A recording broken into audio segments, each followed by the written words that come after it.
Hi friends, आपके अपने channel TET exam fever में एक बार फिर से आपका स्वागत है। फ्रेंड्स, इस वीडियो में हम लोग बात करेंगे संस्कृत कवियों एवं लेखकों की रचनाओं के बारे में, जहां से परीक्षा में प्रश्न पूछे जाते हैं। तो फ्रेंड्स, यदि आपको ये वीडियो पसंद आती है तो प्लीज़ ज़्यादा से ज़्यादा लाइक, शेयर और सब्सक्राइब कीजिएगा। तो चलिए वीडियो शुरू करते हैं। फ्रेंड्स, आज का हमारा टॉपिक है संस्कृत के प्रमुख कवि एवं उनकी रचनाओं के बारे में, जहाँ से परीक्षा में प्रश्न पूछे जाते हैं। तो फ्रेंड्स, चलिए वीडियो शुरू करते हैं। पहली रचना है फ्रेंड्स रामायण। फ्रेंड्स, रामायण महर्षि वाल्मीकि के द्वारा लिखी हुई रचना है। तो फ्रेंड्स, इसको आप लोग ध्यान में रखिएगा।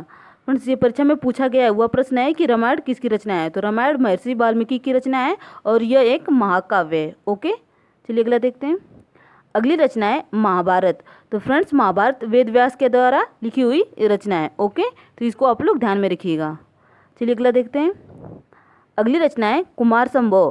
फ्रेंड्स, कुमार संभव कालिदास के द्वारा लिखा हुआ रचना है। ओके, अगला है रघुवंशम। फ्रेंड्स, ये भी कालिदास के द्वारा लिखा हुआ रचना है। तो फ्रेंड्स, ये दोनों रचनाएं बहुत ही ज़्यादा इंपॉर्टेंट है, तो इसको आप लोग डबल स्टार में लगा लीजिए।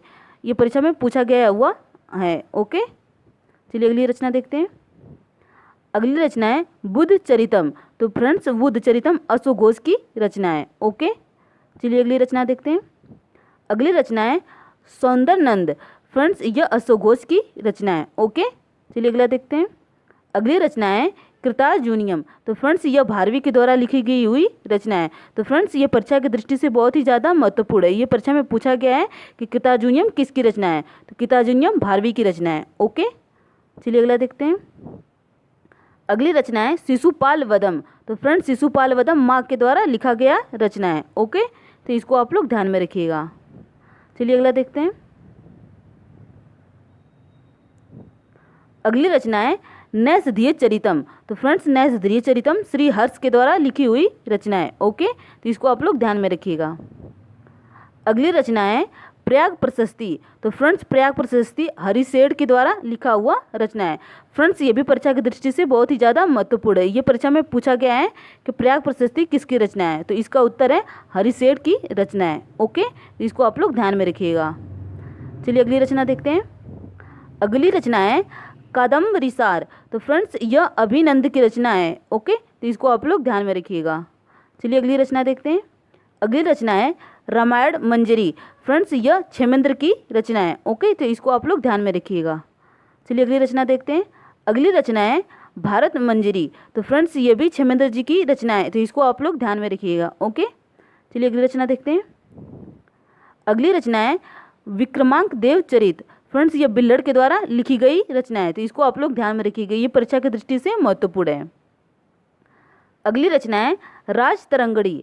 फ्रेंड्स, यह कल्लड़ के द्वारा लिखा गया है, तो फ्रेंड्स इसको भी आप लोग ध्यान में रखिएगा। फ्रेंड्स, ये दोनों रचनाएं बहुत ही ज़्यादा इंपॉर्टेंट हैं। ओके, ये परीक्षा की दृष्टि से बहुत ही ज़्यादा महत्वपूर्ण है, तो इसको आप लोग डबल स्टार में लगा लीजिएगा, क्योंकि ये परीक्षा में पूछा गया है कि विक्रमांक देवचरित किसकी रचना है।